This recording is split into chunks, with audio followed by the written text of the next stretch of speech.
Eh bien, salut tout le monde, on se retrouve aujourd'hui pour une nouvelle vidéo. C'est la review de Raw qu'il y a eu cette nuit, il y a quelques heures, pour une fois je l'ai fait un petit peu tard.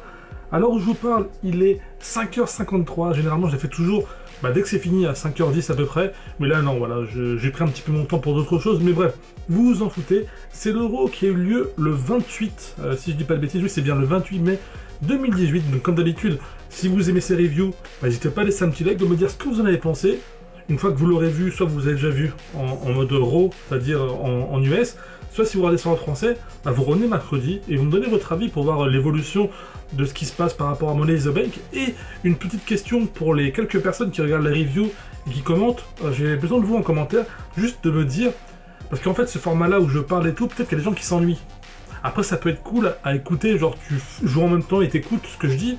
Mais est-ce que vous voudriez, pour ceux qui regardent pour ceux qui regardent la vidéo et qui se disent mais Nasser c'est bien beau de te voir, mais nous, voilà, de vous faire des gameplays en mode simulation, c'est-à-dire je joue pas, je lance un combat sur Touquet, mais en fait on fait les combats de ce que je parle, c'est-à-dire par exemple imaginons que je parle d'un combat entre Seth Rollins et Roman Reigns, je mets une simulation de ce combat-là. Après, il pourra durer plus longtemps, mais voilà, juste pour que vous ayez un petit fond. Après, ici, je me mettrai, la caméra sera là, et il y aura le gameplay. Voilà, ce sera de la simulation pour un petit peu changer, peut-être pour que vous passiez un meilleur moment, histoire que vous soyez attentif au gameplay et à ce que je dis. Voilà, à vous de me dire ça, juste pour améliorer la chose. J'en parlerai aussi sur SmackDown, histoire de savoir ce que vous préférez. Alors, on commence directement avec l'apparition de Braun Strowman. Il est arrivé, et j'ai pas trop compris ce qu'il a dit en fait. De toute façon, dès qu'il arrive, voilà, il le met en l'air, crier, voilà. Sa promo, bizarrement, ça m'a pas fait kiffer, parce que c'était bizarre, même le public a pas trop réagi, je trouve. Enfin, c'était les mains en l'air comme ça, oui, d'accord, c'est bien, mais je trouve que le public a pas trop réagi par rapport à ça. Mais Braun Strowman a juste dit que c'était le meilleur qui va gagner, et qu'il s'appelait Monster in the Bank. Voilà, c'est ça, ouais, c'est Mr. Monster in the Bank, c'est son surnom. Ça lui irait bien, c'est vrai. Mais moi, personnellement, je pense pas que Braun Strowman va gagner dans Money in the Bank. Mais ça, c'est une autre histoire dans le pronostic. Après, t'as Finn Balor qui est arrivé. Il a dit « Ah ouais, tu penses que tu vas gagner, qu'on est tous faciles à battre un combat entre les deux. » La particularité, c'est que... comment il s'appelle, Kevin Owens est dans les... au niveau des commentaires. Excusez-moi, j'ai un peu mal au cou, hein, si je fais ça, c'est tout à fait normal, de toute façon, vous me connaissez maintenant au fur et à mesure. Donc franchement, le combat, très sympa. Très sympa. On a eu un Braun Strowman qui a valdingué Finn Balor de part et d'autre des coins du ring. C'est un peu bis repetita par rapport au main event de la semaine dernière. Ça se passe comme ça. Il y a un moment j'ai adoré, c'est quand Braun Strowman il a failli péter la barricade, un peu comme un Oh My God sur 2K18, genre il fonce et tout. Il l'a pas explosé, mais il l'a bien tapé, qu'après Finn Balor est passé par-dessus la barricade. Je trouvais ça impressionnant, et même ils ont même tapé les vigiles qui gardent le ringside. C'était assez impressionnant, j'ai trouvé ça plutôt cool. Le match était bien. Après coup, Finn Balor, comme d'habitude, se réveille. Il lui a fait mal. Non, c'était vraiment très sympa. On a eu un beau Finn Balor, enfin, comme je dis, une fois qu'il s'est réveillé, on a eu un beau Finn Balor. Son coup de grâce, il l'a placé 3 fois, si je dis pas de bêtises.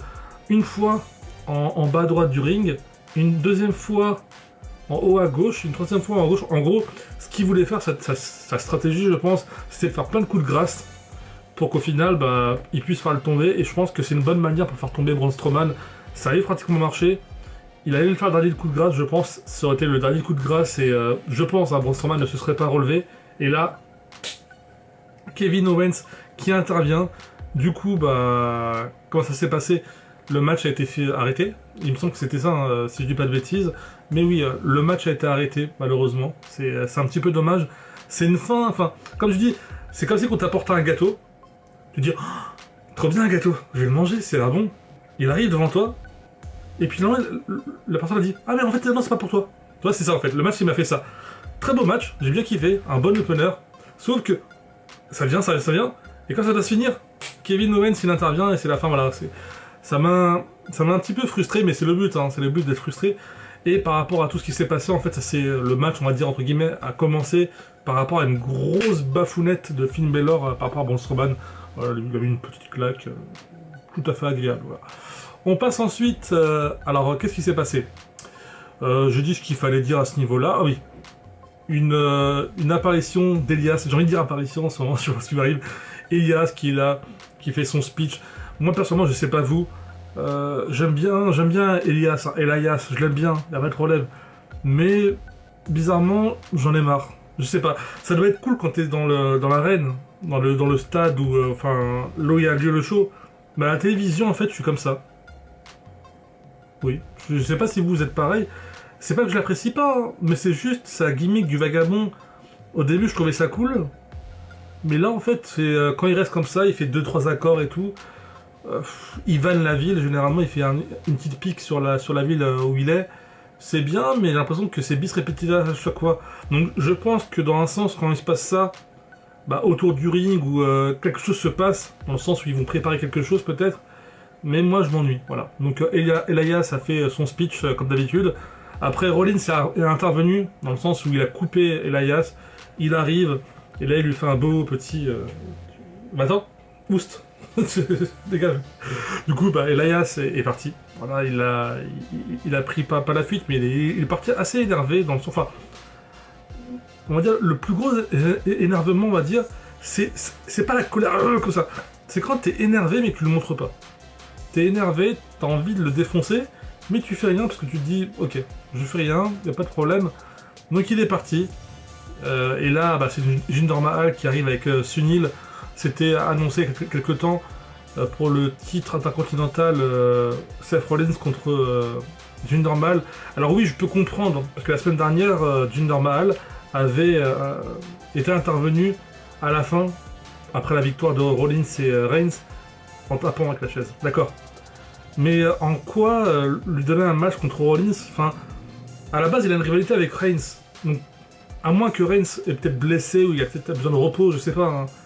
Le faire affronter Rollins pour le titre intercontinental, en fait, j'ai l'impression que toutes les semaines, ils vont trouver une histoire bateau, un truc nul pour que Rollins fasse un match pour la ceinture et pour dire que c'est un bon champion parce qu'il garde le titre à chaque fois. Enfin, je sais pas comment expliquer ça, mais j'ai l'impression que c'est pas des rivalités et ça me plaît pas. C'est vrai que Open Challenge, etc., c'est bien, mais là j'ai l'impression que ça fait un petit peu trop. Je préfère limite avoir une petite rivalité avec quelqu'un et quelque chose à se mettre sous la dent. Je pense que la prochaine rivalité de Rollins, ce sera Jason Jordan. Il va revenir et il va dire voilà, je veux la ceinture, et je pense que une rivalité va se faire par rapport à ça. Mais voilà, les Open Challenge c'est bien, mais j'ai l'impression que c'est mal mené. Alors donc le match Rollins-Mahal était pas mal. Franchement, il était bien. C'est vrai que tu dis oui, bon, Mahal, ça va pas être cool. Mais moi, je trouvais que Mahal, il était bon dans ce match. Rollins, comme d'habitude, c'est très bien. Après, on a eu le côté Rollins au début, l'a défoncé. Après, t'as la pub, comme d'habitude. Et là, Mahal a fait une belle domination. Sauf qu'à un moment, bah, Rollins s'est réveillé. Il l'a défoncé. Après, Sunil est intervenu. Je sais plus ce qu'il a fait. S'il l'a touché ou s'il a fait un geste pour le...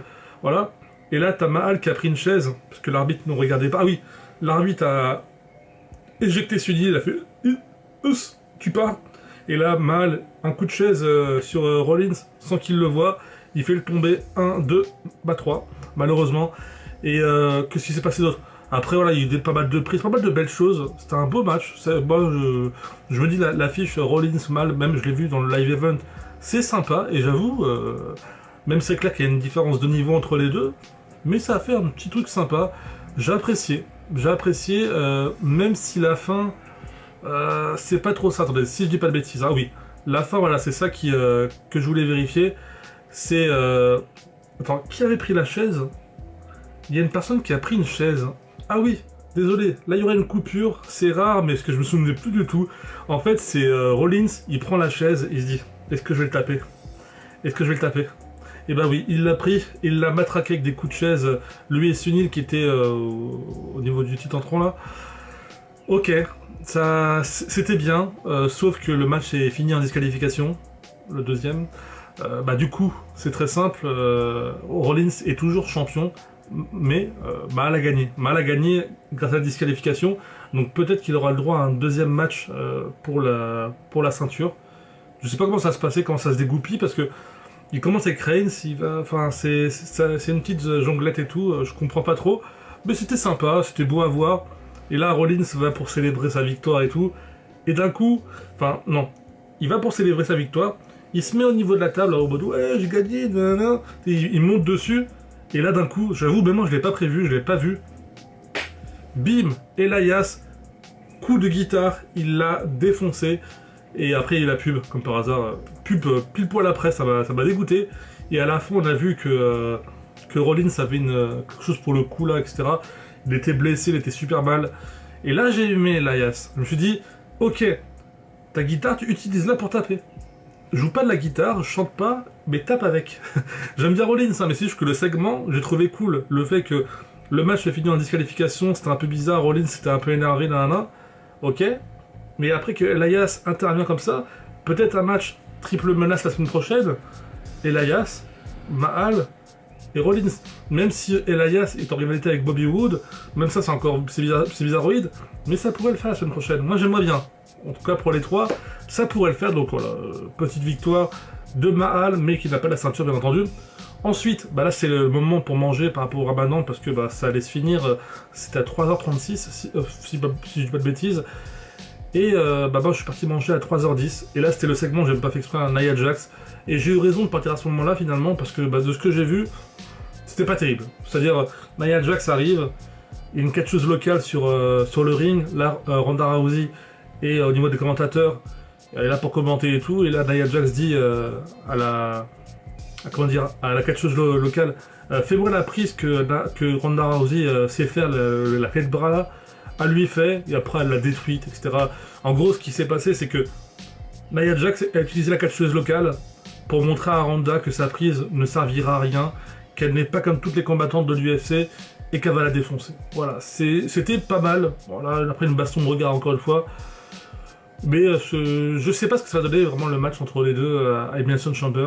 À Money in the Bank. C'est pas bien grave. Mais j'ai hâte de voir ce que ça va donner. Voilà, c'était intéressant, mais j'avoue, c'est le segment que j'ai loupé. Et par rapport à tout ce qui s'est passé, ça va, j'aurais pu louper pire. On passe ensuite au match des frères Hardy, et non, Matt Hardy et Bray Wyatt contre The l'Ascension en bon vieux français.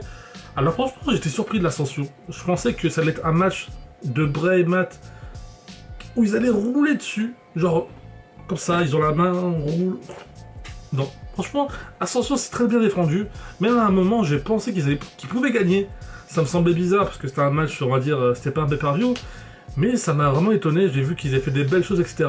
Sauf qu'à la fin, voilà, tout s'est emballé et tout. Et Bray et Matt ont gagné. De toute façon, c'est la logique. Comme j'ai dit, il n'y a que 2 équipes qui peuvent les surpasser. Maintenant 3, c'est vrai. Parce qu'il y a la B-Team qui commence à être très populaire et tout peut arriver. Hein. L'équipe de Drew McIntyre et Dolph Ziggler et Authority of Pain qu'on ne voit pas depuis... Ça fait combien de temps qu'on les a pas vus? Ça va faire 2-3 semaines qu'on les a pas vus. Je sais pas ce qui se passe par rapport à eux. Peut-être qu'il y en a un qui est blessé, peut-être qu'ils vont revenir pour tout défoncer. Mais ça fait un petit moment et ça me manque un peu. Voilà, je les aime bien, donc je suis un petit peu déçu de ne pas les voir. Même si beaucoup de personnes disent que c'est, entre guillemets, une copie du Shield. Alors là, ça s'est passé, très bien. Ensuite, on passe au match de Kevin Owens contre Bobby Wood, qu'à la base, Kevin Owens s'est un peu moqué de Bobby Wood, si je dis pas de bêtises. Si je dis pas de bêtises, hein. Et qu'après, Kurt Angle a dit à Owens, tiens, tu vas avoir un match contre lui. Parce que, comme je dis, toutes les personnes qui sont dans le Money in the Bank match vont s'affronter. Bah là, c'est pas... Il n'y a pas d'exception par rapport aux deux. Le match, franchement, j'aime bien les deux. Mais il m'a pas... Enfin, je sais même pas quoi dire du match finalement, parce que je m'attendais à un truc plus sympa. Mais c'était pas fou. Franchement, c'était pas fou. Même le Kevin Owens que j'aime bien, j'aime beaucoup Kevin Owens. Mais pour moi, je l'ai pas trouvé fou, c'était quelconque. Voilà, des fois, ça peut arriver que je kiffe pas un match, ou enfin, c'est juste, ça m'a diverti, mais je sais pas quoi dire du match. Voilà, donc je suis vraiment désolé. Qu'est-ce qui s'est passé? Ah oui, la fin surtout. La fin, c'est petit paquet de, comment il s'appelle? Victoire d'Owens.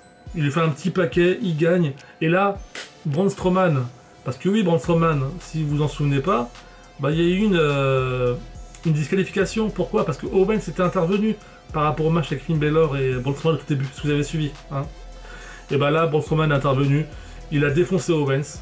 Bobby Wood qui était content, qui fait ouais, défonce-le, défonce-le, défonce-le. Sauf qu'à la fin, Braun Strowman, de toute façon vous en doutez, hein, ça a beau être, on sait pas un heel, un face, il est plus face que heel, mais t'as beau être ceci ou cela, Braun Strowman, à la fin, il a pris Bobby Wood, il lui a fait son finisher, il l'a fait 2 fois contre Owens, une fois contre Bobby Wood. Et voilà, et après c'est barré.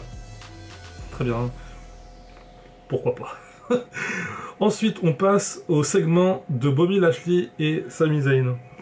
Alors, ce segment m'a pas vraiment plu. Encore une fois, cette semaine... enfin, la semaine dernière, c'était nul. Enfin, avec les sœurs, ça m'a fait rire 2 secondes. Après, ça s'est fini. Ça m'a fait rire avec le truc d'Harry Potter, etc. Cette fois-ci, c'était les excuses de Sami Zayn. Il s'est excusé, mais après, c'est un peu... Après, il a dit en gros que ça devrait être le Bobby qui devrait s'excuser, etc. En gros, il a essayé de retourner la situation. Bobby est arrivé, enfin pour ceux qui ne savaient pas, c'était le Memorial Day, c'était le week-end par rapport aux anciens soldats, etc., aux vétérans, ou aux blessés de guerre, etc. Et c'est un truc important pour eux, je crois que c'est un jour férié si je dis pas de bêtises. Et par rapport à ça, Bobby il arrive, il fait une salutation militaire en mode respect pour les vétérans et pour ceux qui font la guerre pour le pays, etc. Et après il parle à Sami, et par rapport à tout ce qu'ils se disent, à la fin ça a mené à une poignée de main qui conclut le match qu'on se doutait tous, hein, de toute façon il n'y avait pas lieu d'être, pour le Money in the Bank match, c'est-à-dire pour le pay-per-view je parle. Hein. Bobby Lashley, Sami Zayn, ils vont s'affronter à la fin, comme je dis, ils ont fait une poignée de main, et là Sami il a voulu se barrer, sauf que Bobby, il serre, tu vois, de toute façon quand tu vois son bras c'est ma cuisse, donc tu vois, il l'a serré, il l'a mis au sol. Moi je faisais ça aussi à l'époque quand j'avais plus de force que quelqu'un, je serrais fort et je le mettais au sol, ça m'amusait de faire ça, c'était à l'époque bien sûr. Et voilà, c'est fini comme ça, ouais, pourquoi pas. Ce match, enfin, cette rivalité me fait ni chaud ni froid, mais j'espère que quand ils vont combattre, ça va être cool. Sami Zayn est bon, Bobby Lashley, de ce que j'ai vu, ce que je ne connaissais pas forcément avant, bah, c'est bien aussi, du coup, bah, j'ai hâte de voir ce que peut faire la fusion des deux. Ensuite, on passe, après ceci, à Drew McIntyre, accompagné de Dolph Ziggler contre Shade Gable. Moi j'aime beaucoup Shade Gable, j'aime bien Drew McIntyre, j'aime bien Dolph Ziggler. Et là c'est un match 1 contre 1. Et franchement le match il était assez court, peut-être moins de 5 minutes, mais très intense, voilà. T'as des matchs des fois qui sont courts et chiants, des fois t'as des matchs qui sont longs et chiants, des fois t'as des matchs longs et bien. Là c'était court mais beaucoup de prises, beaucoup de choses. Le pauvre Shade Gable il en prend plein la face, voilà. Je suis triste pour lui, il a perdu, voilà, ça on va pas faire non plus une longueur par rapport à ça. Il a perdu contre Drew McIntyre, de toute façon, comme je dis, pour l'instant Drew c'est on va dire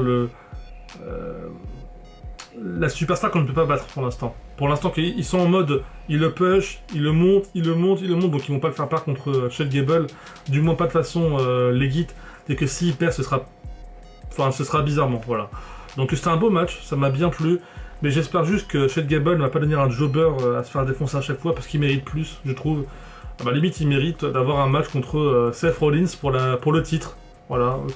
Ça j'aimerais bien, voilà, ça je suis pas contre, surtout que les deux peuvent faire vraiment un très beau match.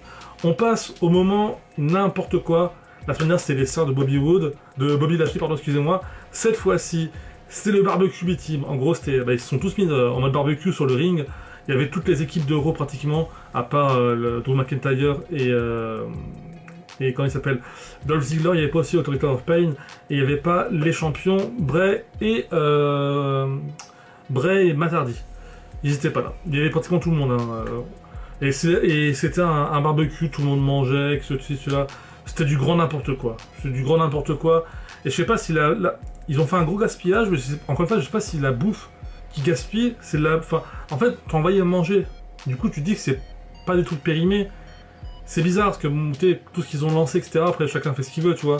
Mais cette bouffe, quand je l'ai vue, en plus, au moment où c'est diffusé, bah, je pouvais plus manger, plus boire, parce que le ramadan a commencé. Je me dis, ouais, mais ça a l'air bon. Puis, il y avait des choses, il y avait plein de petites choses par-ci par-là, des chips, ceci, cela. Il y avait des hot dogs, il y avait beaucoup de choses. Gaspillage, et en fait, il y a eu une petite embrouille sur le ring par rapport à ça. Il y a eu de la purée qui était mise sur la tête je crois que c'était la tête de Curtis Axel.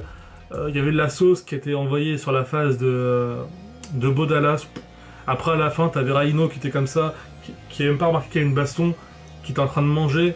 Et après, bim, il se fait exploser sur la table. C'était un moment drôle, j'avoue, ça m'a plus fait rire que la semaine dernière. Mais en fait, quand j'ai vu toute la bouffe Vandari, c'est un peu comme les New Days. Quand ils balancent les pancakes, moi, ça me fait mal, en fait. Moi, j'aime bien la bouffe, du coup, ça me fait mal. Voilà, ça s'est fini comme ça. Et ils sont partis voir à ce moment-là Kurt Angle dans les vestiaires. Et Kurt Angle a annoncé pour la semaine prochaine un Battle Royale Tag Team. Donc ça peut être plutôt cool, merci mes écrans. C'est à force de parler, pas toucher la souris, c'est normal. Donc oui, Battle Royale Tag Team, je suis Je suis assez mitigé, voilà, les Battle Royale c'est souvent du n'importe quoi, mais j'ai hâte de voir comment ça va se passer, voilà. Battle Royale Tag Team, ça va être du lourd, ça va faire du poids sur le ring, donc j'ai hâte de voir ce que ça va donner, voilà. J'attends pas grand chose, mais peut-être que je vais être surpris.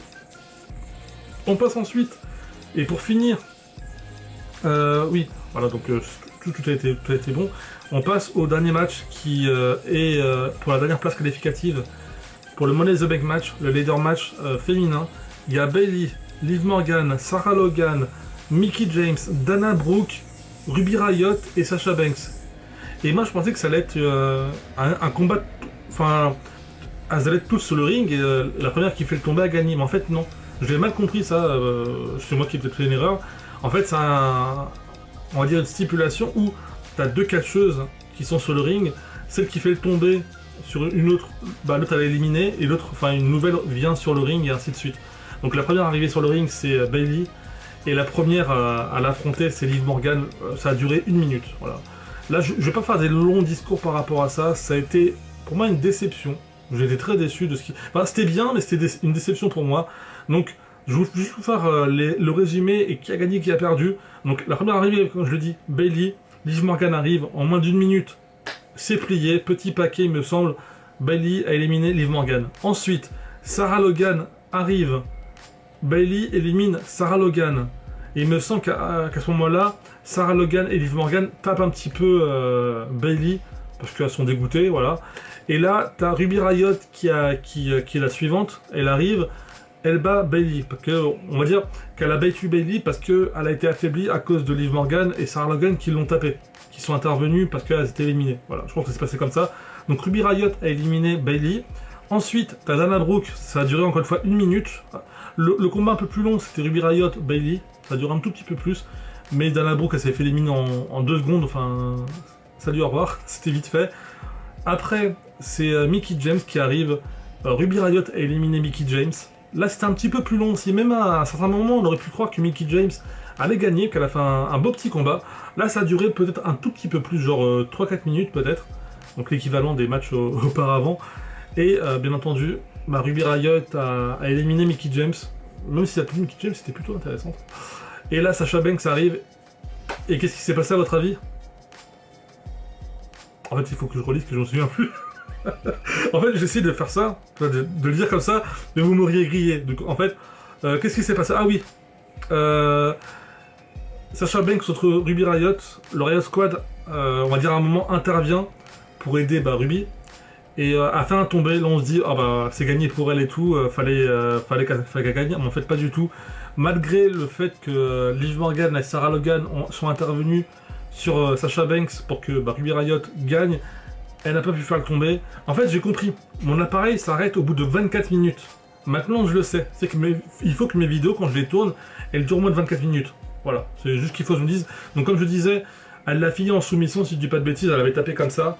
Bien sûr, Ruby Riott. Hein, et c'était une victoire de Sasha Banks. Voilà. Sasha Banks, la dernière participante. Personnellement, j'aurais préféré Ruby Riott. Pour qu'il y ait un petit truc sataniste, tu vois. J'aurais préféré ça. Du coup, pour globalement, sur le show, j'ai passé un bon moment, même si à des moments un petit peu, voilà, c'était un peu useless, mais sur 3 heures de show, c'était cool. Voilà, j'ai passé un bon Raw. Ça fait quelques temps où c'est plutôt cool. La route vers Money in the Bank est lancée et on est plutôt bien, donc j'ai hâte d'être à demain pour savoir si Joe, Daniel Bryan va gagner. Moi personnellement, je pronostique une victoire de Joe. Voilà, comme beaucoup le pensent, c'est vrai que je pense que Big Cass pourra intervenir contre Daniel Bryan pour donner la victoire à Joe et pour continuer leur rivalité. Voilà, je pense que ça va être comme ça, on verra bien qu'est-ce qui va se passer. En tout cas, si ça vous a plu, n'hésitez pas à laisser le petit like qui fait super plaisir. Et puis sinon, je vous dis à la prochaine, portez-vous bien, et puis c'est tout. Allez, salut!